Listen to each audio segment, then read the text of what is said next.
បាទសួស្តីសម្រាប់បងប្អូនទាំងអស់ដែលបាន follow page របស់ខ្ញុំអរគុណច្រើនសម្រាប់ការ follow និងការចូលចិត្តក៏ប៉ុន្តែទន្ទឹមគ្នានេះក៏មានបងប្អូនមួយចំនួនដែលគាត់អត់សប្បាយចិត្តនឹងការផុសអីរបស់ខ្ញុំអញ្ចឹងណាហើយជាធម្មតាមនុស្សម្នាក់ៗតែងតែមានការយល់ឃើញឬការគិតផ្សេងគ្នាអញ្ចឹងហើយបើសិនជាឲ្យខ្ញុំដូចអ្នកដែលគាត់ comment ទៅខ្ញុំឬក៏ជេរខ្ញុំក៏ខ្ញុំអត់ដូចគាត់ហើយបើឲ្យខ្ញុំដូចគាត់ក៏រឹតតែពិបាកទៀតអញ្ចឹងការយល់ឃើញផ្សេងគ្នាហើយទស្សនៈផ្សេងគ្នាអត់អាចដូចគ្នាបានទេហើយការវិភាគខ្លះនៅក្នុងអត្ថបទដែលខ្ញុំសរសេរនេះ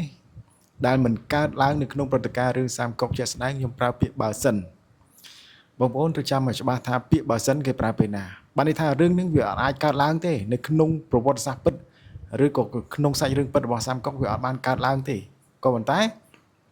យើងចង់យកមកវិភាគដោយប្រើពាក្យបើសិនជាបងប្អូនធ្លាប់សិក្សាតែភាសាខ្មែរមិនចាំបាច់ទៅដល់ថ្នាក់អនុបណ្ឌិតអក្សរសាស្ត្រខ្មែរឬក៏ទៅដល់បណ្ឌិតអក្សរសាស្ត្រខ្មែរទេត្រឹមតែថ្នាក់ទី8បងប្អូនដែលធ្លាប់ឬក៏បានអានភាសាខ្មែរដែលជាភាសាជាតិរបស់យើងបានដិតដល់បងប្អូនប្រកាសជាយល់ថាតើឈ្នាប់ឃ្លាដែលគេប្រើពាក្យបើសិនឈ្នាប់ឃ្លាឬក៏គេហៅថា clear រណបតែនៅក្នុងភាសាអង់គ្លេសក៏សំបីតែថ្នាក់ទី8ក៏គេមានប្រើបង្រៀនដែរពាក្យបើសិន is clause លក្ខខណ្ឌដែលมันអាចកើតមានឡើងបាននៅក្នុងរឿងឬក៏លក្ខខណ្ឌនៅក្នុងស្ថានភាពអីមួយដែលគេមិនអាចកើតឡើងហើយគេប្រើពាក្យនឹងប្រសិនបើវាកើតឡើងអញ្ចឹងហើយអ្នកខ្លះ comment ជេរខ្ញុំទៅអ្នកខ្លះ comment ចូលនាំចូលឬសាច់រឿងអីផ្សេងហ្នឹងទៅតែក្នុងអត្ថបទខ្ញុំសុទ្ធសាធគឺនិយាយអំពីតែរឿងសាមកុកមួយគត់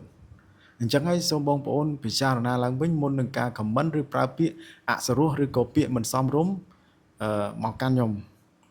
អាហ្នឹងនិយាយច្បាស់ទាំងអស់គ្នាណាហើយបើសិនជាបងប្អូនគិតថាបងប្អូនខ្លះគាត់អត់ចូលចិត្តផងហ្នឹងអត់ចូលចិត្តមើលអារឿងសាមកុកហ្នឹងហើយឬក៏អត់ចូលចិត្តគេនិយាយគេវិភាគផងហ្នឹងហើយចូល comment គេទាំងដែលខ្លួនឯងហ្នឹងអត់បានស្វែងយល់អំពីសាច់រឿងឲ្យស៊ីជម្រៅឬក៏យល់ពីអត្ថន័យដែលគេសរសេរឲ្យអស់ចប់ជ្រុងជ្រោយផងអញ្ចឹងក៏កូល comment ដែរហើយ comment ក្នុងន័យអីវិញ comment ក្នុងន័យរករឿងជេរប្រមាថអ្នកខ្លះសាដូបាយទោះបីជាដូបាយក៏អត់មានទៅប៉ះពាល់បងប្អូនដែរគេផុសតែគេហ្នឹងឥឡូវបងប្អូនគិតវិភាគឲ្យជាអ្នកដែលមានសតិសម្បញ្ញៈនៅក្នុងខ្លួនគឺអត់មានអីត្រូវមកcomment ជេរខ្ញុំឬក៏អីខ្ញុំទេដោយសារខ្ញុំនិយាយក្នុងសាច់រឿងហ្នឹង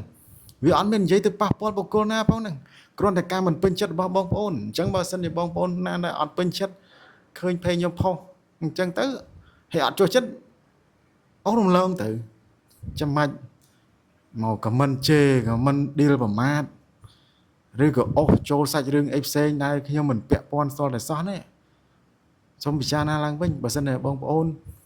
ដែលធ្វើបែបនោះហើយគិតថាខ្លួនជាមនុស្សដែលចេះដឹងឬក៏អ្នកដែលមានសតិសម្បញ្ញៈដែលមានការវិភាគដោយឯករាជ្យការគិតដ៏ត្រឹមត្រូវមួយណាអរគុណច្រើនបងប្អូនដែលសម្រាប់បងប្អូនដែលគ្រប់គ្រងហើយក៏